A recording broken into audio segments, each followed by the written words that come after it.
Hey guys, welcome back to Football Ninja. I'm your host Amit. Joining me today is Karthik. Hey Karthik, how are you? Hey Amit, all good. Let's jump right in. I know you cannot wait to talk about. Yes, let's start with Southampton versus Man United. Such an amazing game, Karthik. Just like a classic United game.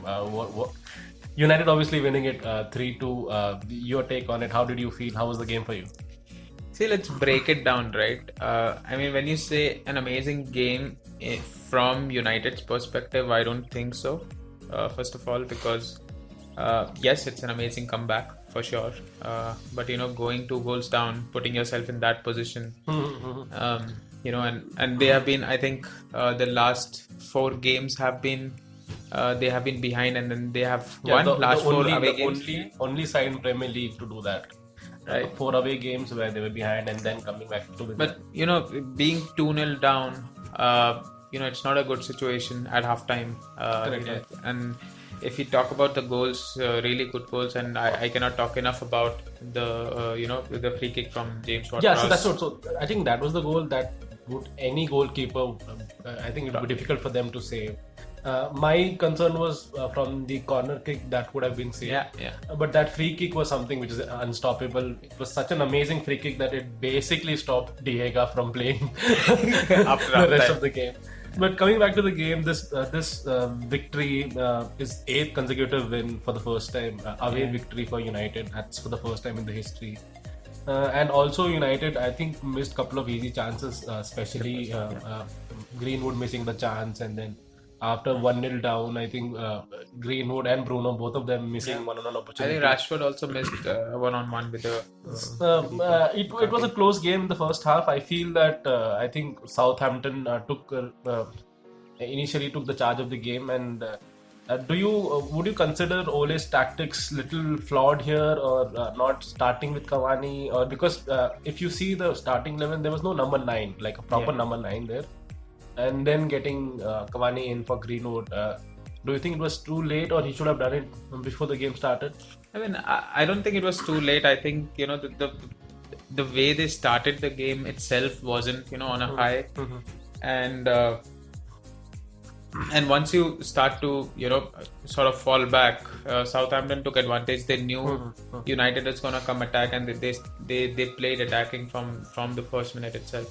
I think what went wrong for Southampton is they went defensive in the second half. Sort of they wanted to keep that lead. That's where I think they faltered. But Cavani coming in and scoring those goals, assisting Bruno first. And Correct. So let's talk more about him. I think that number 9 role that if you see, yes, Marshall is there, but if you see Cavani, the kind of runs that he made to get into those positions which were empty, or trying to make his own space, trying to trick the defender, and all that was such an amazing. Hopefully Martial learned something from this. As a as a United fan myself, I want Martial to learn this, but then I think Bruno had an amazing role to play, especially scoring the first goal. Obviously the assist was by Cavani, but the second goal that went, and it was again Bruno trying to make something out of the box shot, and then Cavani doing that. He, I think, have scored in 5 away games now for United. This is an amazing find for them now, right? Yeah, I mean, of course, I think since the time he's joined United, he's been involved in 34 goals, if I'm not wrong. And that's amazing, right? He's been the best player, and I think him and, with the kind of ball that he gives, and then Cavani being in that number 9 role could work really well, and would work really well, we have seen. Cavani, I mean, he's one of the best strikers right now, one of the most experienced strikers in the Premier League, so you should expect him to do that, and he's doing that. He's not falling short of expectations. He's there to do that. So I just feel that if he could have been here 2 years earlier, then we could have seen some part of his prime form when he was. But then he's still legendary. I still feel he's a really good player, and there's a lot of learning that he can probably give to. A lot of false number 9 in United. We would love to see Rashford there sometimes. Initially, I was a big supporter of that, but now seeing Cavani there and Martial would probably learn something out of it. Yeah, I mean, and it's not just the number 9 role, right? He would be able to pass on his experience even, through the midfield or any attacking plays. He will definitely be helpful, and I think that is the reason why these they have bought these players. I mean, even if you look at Thiago Silva at Chelsea, the reason that he's there, it's not he's a long term replacement, but he's there to so that the young defenders could learn, and that's what Cavani is doing, I think. And I think even for Greenwood, I think that would be really helpful, him being there. And United plays West Ham next against the old boss. I think West Ham again, I think in number 5th position right now. They are playing decent football. I think especially whatever they're playing, it's better than United. They're above us. But then if you again see, Karthik, United has a game in hand. Right. They are 5 points away from the top teams. Yeah. And then I think the top teams have played one game extra, so basically 2 points away. Do you think if you win? If you win. Do you think that Ole is criticized more because he's a United boss, or in general I don't think so he's doing bad when you just see in terms of the points. But do you think he's under the microscope because he's a United?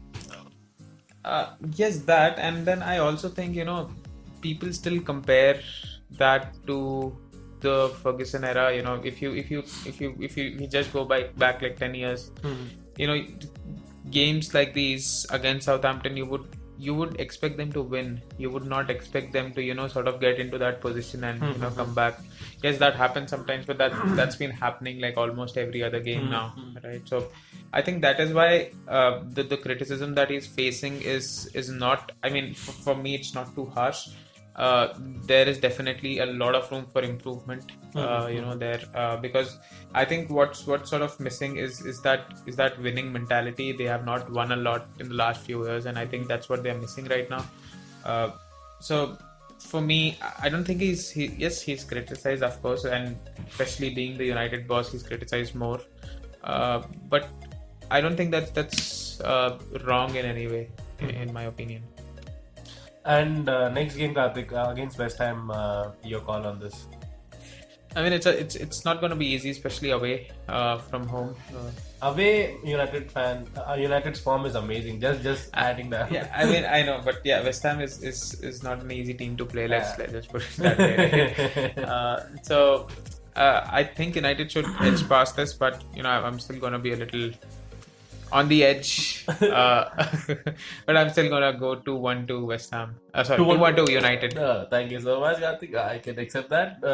And moving from a manager who's criticized the most to the manager who's hardly criticized and and having a very bad form. Arsenal versus Wolves. What a horrible game that was. Third straight loss in a row for Arsenal at home. They are at 14th position right now. I think they just scored 10 goals in 10 games. They're averaging 1 goal per game. So that's really nice for them. But do you think they celebrated too early after winning against United? And that was again thanks to a penalty. Do you think that they reached their prime there in this season already? I mean, I think their form started last season, end of last season, where they started winning the FA Cup and the Community Shield. And it sort of became very normal now. It's very Arsenal now what is happening. I mean, if you see his record is very similar to Unai Emery. Yeah. He just, I think the same win percentage, it's just some points difference. But yeah, I mean, I think what they're missing is Aubameyang, especially. He's just had 2 goals this season, which is not what you expect. Yeah, we spoke about this last time, right? And that's what's happening. They got Willian, who had an amazing first game, and they thought that they finally found somebody on the wings. But I think that was his only that were his only assists, except the last game he made 1 assist. Yeah. So there is definitely, I think, they should accept the fact that they need Ozil. Yeah. They definitely need him, and they'll probably get him back in January. I mean, if they don't, then I don't know if it like Roy Keane said, if they survive the league, that will be good for them. And also, you spoke about Unai Emery. I think it's almost a year when Arteta took over. And now Unai Emery is probably chilling in La Liga, third position, where he is chilling there, having a good. Do you think he was sacked too early? See, I think what the issue with Unai Emery was, it's not really the position they were in, but also his relations with the fans and his relationship with the club sort of went bad, and that is the reason why he was sacked. And people sort of fans had those Emery out boards all over the place. So I think that was also one of the reasons, and I think that's not going to happen to Arteta. I think it's gonna be, or if it does happen, it's not going to happen this season. They're still going to give him time because he's a former player. He's probably an Arsenal legend, like they say. So it will probably take some time for him to go. I think he should have probably got some experience before he would have joined Arsenal. But I think it was too soon for Arteta, to be honest. But then, like we are seeing right now, it's not really working out for them. And I think more than the loss, the performance was really bad from Arsenal this game. I think they had 0 shots on target in the second half when they were losing that game. What do you think? What happened to Aubameyang after signing the contract? Is he? I don't know, but the form has dipped, especially after signing the contract. Do you think that's one thing that he has now? I don't think so. He has too much to prove because he has a contract with him. Does that really make sense? I mean, I see it's probably just a dip in form. Let's hope that he's an amazing player. But my worry last time, what I spoke about, was he has not been playing in his position. But even now, he's playing number 9, but still not scoring. So what they're basically missing. So he makes amazing runs. There's no doubt. But there's nobody to provide. That's what they're missing. Like I said, they're missing Ozil. So there's nobody there to give him the ball. So if there is a lack of goals, that's definitely seen, and I'm sure he's also frustrated that he's not getting the service that he deserves, so let's hope that he comes back to form soon. Let's hope that they get more penalties so that he can score more goals for now, at least till January. But and I think the next London derby, that is Arsenal versus Tottenham, that's going to be interesting for Arsenal again. I don't think so Arsenal has a problem until unless they are above Tottenham, but now they are miles away from them, and a game against them, that will be a really difficult test for Arteta. It will be, but they have been playing well in the big games, sort of. So, but then it's Mourinho. Then it's Mourinho was lost 1 game to Arsenal as a manager in 17 that he has played. So stats are kind of on and off for that. I think it will be a difficult game for Arsenal again if they have a very similar performance there as well. Moving to the next game, Brighton versus Liverpool. I think Brighton is getting luckier by each game. I think last game a penalty against them was dismissed, and this time I think they got a penalty at 92nd, 93rd minute. And just to level it up with Liverpool 1-1, that was an amazing game. Initially, I think Salah was again offside in this game. Where they had 2 disallowed goals. One was Salah, one was Mane.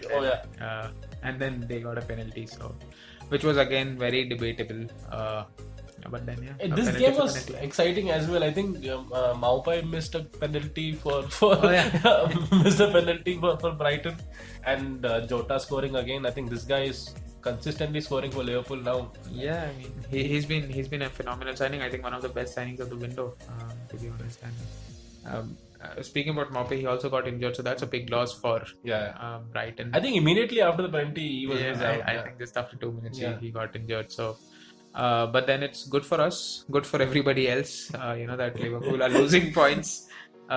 Nobody wants them to win the trophy the second time. But let's see. I mean, they're still doing well even after they have about 15 injuries. Yeah, exactly. Right now. So even after that, they're doing well. They qualified for round of 16 of Champions League, and then they're still winning. So I think again, Champions League is a different tournament altogether. I feel that especially Premier League teams who have a little, and currently it's just the group stages. I think all the good sides have good bench strength right now, so it's easier to qualify in the round of 16 if you are not Real Madrid. Let me not make a blanket statement like that. But if you are not, I feel Liverpool again. I was just reading stats about. I think they have lost more points from a winning position in this current season than the last season combined already, and I think this shows what injury does to your club. I mean, they've also conceded a lot of goals. Yeah, if you see, right? that's They've already conceded, I think, 17 or 18 now, which is almost similar to what they conceded in almost 30 games last season. So, yeah, I mean, they're not in a very good position if you see, but yeah, they're still managing to win somehow. They're still in. I think they're number 2 right now. And equal on points with Tottenham. It's just the goal difference. Yeah. And the next game is against Wolves. Oh, that's going to be interesting. Yeah, I mean, even Wolves have Raul Jimenez injured. Went off in the last game, he's not going to be available. But I think they do have good forwards. They have Foden. Pedro Neto is in a great form right, yeah. So, and let's see. Moving to Man City versus Burnley, the deja vu that happened to Burnley. I think this is the third or fourth time Man City have scored 5 goals against them. 5-0 and not conceded a single goal. I think 4th consecutive time. And Riyad Mahrez scoring the hat-trick against that again. It was just, I think it was just they were scoring at will. Yeah. It just happened wherever they wanted to score. They were just scoring it. Your take on it. We'll quickly move to the next game. And they needed it, to be honest. They really needed it. And I mean, again, people have been talking about City had one of the worst starts of the season. They are on 15 points. They still have a game in hand. Yeah. If they manage to win that, they are 4th. They will be 4th. So, and 3 points away from the top. So, I don't think that's a very bad position to be in right now. But yeah, I mean, in terms of the standards that they have set for themselves, I think definitely that's not a very good start. And also, I think City went all out. I think they had 19 shots, 9 on target, 6 shots of Burnley to 1 on target. I think they just went all out, especially after the last game that they had. And City plays Fulham next. We'll talk about Fulham also. They had an exciting game, Karthik. They won against Leicester 2-1. Your take on it? I mean, they scored a penalty. Finally they scored a penalty, so that they should be getting the win for sure, just by scoring that penalty, I think. But yeah, I mean, I think as Brandon Rodgers said, they did not deserve to win. Leicester did not deserve to win the game because they did not play as well. And I think, looking at Scott Parker's excitement after they scored the penalty one and after they won the game, I think that sort of summed it all up, what it meant to them. Just their second victory of the season. But it's going to be a fight for relegation for Fulham, I think, this time. Yeah, I think, and also coming to the point that we were discussing is I think in the last podcast, I told you how Everton is an amazing side till the 70th minute, and exactly what happened against Leeds. I think Leeds scored at 79th minute, and after Leeds scoring, I don't think so, Everton had a single shot on target. That shows how, I don't know if it's about the fitness or the player switch off after a point of time. Again, Everton losing to Leeds 0-1. Your take on it? I mean, we already spoke about this, right? It's gonna be a hard game for Everton, especially Leeds going all out for the entire 90 minutes. And that's exactly what happened. They scoring the goal. I mean, they like you said, Everton were tired. They sort of just let it loose after that. I mean, if they are in a winning position, that's good. They just have to defend. But here 0-0, difficult to score for them after that. And Leeds taking advantage. I think Bielsa would have definitely noticed that. Right? He's one of the best. If I have noticed that, definitely. So I mean, I think they did deserve it. And moving to the London Derby, one of the most boring game that we saw, 0-0. I think the fruit doesn't fall far from the tree. Lampard followed exactly what Mourinho taught him. I think they were happy with 0-0, right? Sharing a point. See, the first half, I think there were a couple of chances for both the teams. I think Werner scored an amazing goal, which again was offside though. but they both had a couple of chances. Second half, Mourinho did what he does, but I think still Chelsea was more attacking in the second half. Hugo Lloris had an amazing save from Mason Mount. It was that. If you remember Rashford's shot, which Mendy saved, it was a similar situation. An amazing shot, but an amazing save as well. Abraham missing a couple of good chances. Reece James probably was the player of the match. He had some amazing balls coming in. But yeah, they just failed to take their chances. And I think one good thing that Chelsea did was to hold off Kane. So obviously you hold off Kane, you don't have the supply for Son. And that's exactly what he did. And Kane was, after I think first initial few minutes, he was nowhere to be seen. He did not get. They made sure that he did not get the ball, and Kante was covering him really well.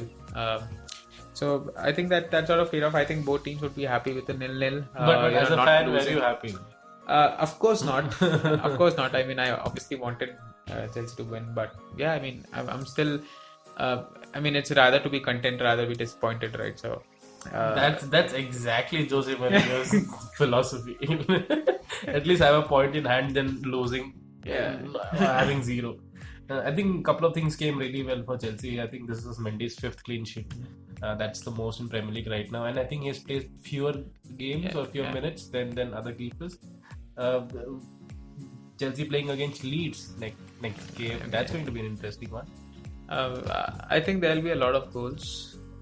This is exactly what we jinx said. it. Exactly what we said against Spurs as well. We're going to see a lot of goals.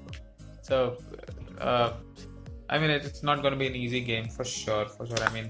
I am definitely worried, for this one. But let's hope. Let's hope Chelsea comes out on top. I would still be, I will be happy if it's also a draw. To be very honest. But yeah, I would definitely love them to win. And this is about Premier League. I just want to take a side track and talk about something which is very interesting happening in football right now, Karthik.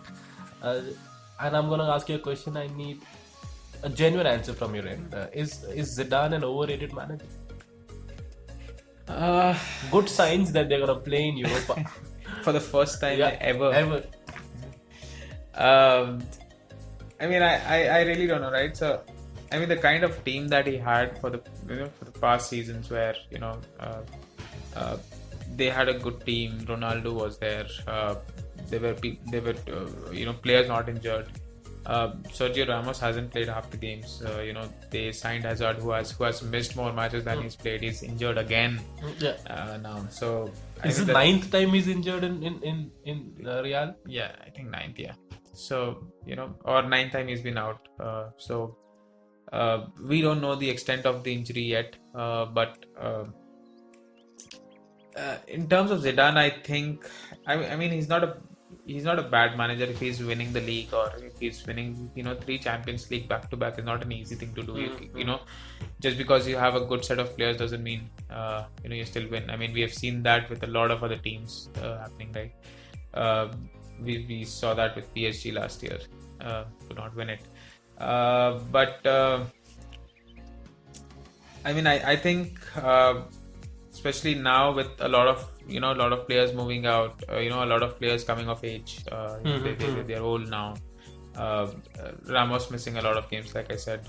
That sort of been a little troublesome for him. A lot of youngsters coming in. I think the only player who's been playing for them is Benzema, and who's been playing well. So definitely, I think if they were to go to Europa, I think that would be the last of Zidane that we see in Real Madrid. But isn't he adamant of he won't leave? Doesn't everybody say? He's not like, no manager is gonna come out and say, even if he's in a very difficult position, he's not like if tomorrow, say if United is in 19th position, for example, Ole is not gonna come out and say I'm resigning, right? He's gonna say we'll fight for it. Board backs me. And also, coming back to Real, you always love to have a grand example. Coming back to Real, I think this is. I think they have won only one game in the last 5 matches they have played in all competition. Yeah. And Shakhtar basically won twice in the same fixture. Yeah. But also, if you look at this, the previous one where they played in Real's home, that was a game prior to the El Clasico. So obviously he rested a lot of good players for that, hoping that it would be an easy win against them. But in the last game, in the yesterday's game, I think a good A lot of players were not Yeah. available. yeah, so that happened, and then in the second half, Shakhtar from nowhere came and scored 2 goals. Yeah.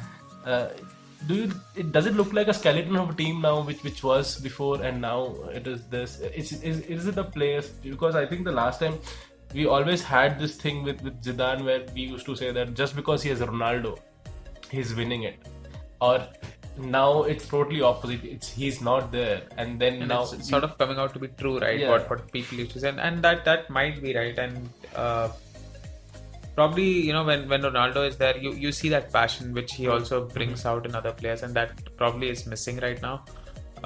And especially Ramos also not being there in the team, so that's also an issue. I mean, it's definitely a tough time, and it's not just you know, Real Madrid. I mean, a lot of teams are facing that issue, but then, you know, Zidane is particularly in a very, he's not in a bad position in the league right now. He's number 4. Real Madrid are number 4, but you know, especially their performances in the Champions League have been concerning, you know, a lot. So I just want to see Real in Europa now, and the second Real enters Europa, it won't be the ugly sister anymore. It'll get validation of Real was here. On that sad note to Real fans, thank you so much for listening to the podcast. Karthik, you want to add something? no, I'm good. I mean, let's look forward to the Champions League and Premier League games this week. Yep, thank you so much for joining. Thank you so much for listening to us, guys. Share some love, hit a like. Thank you so much.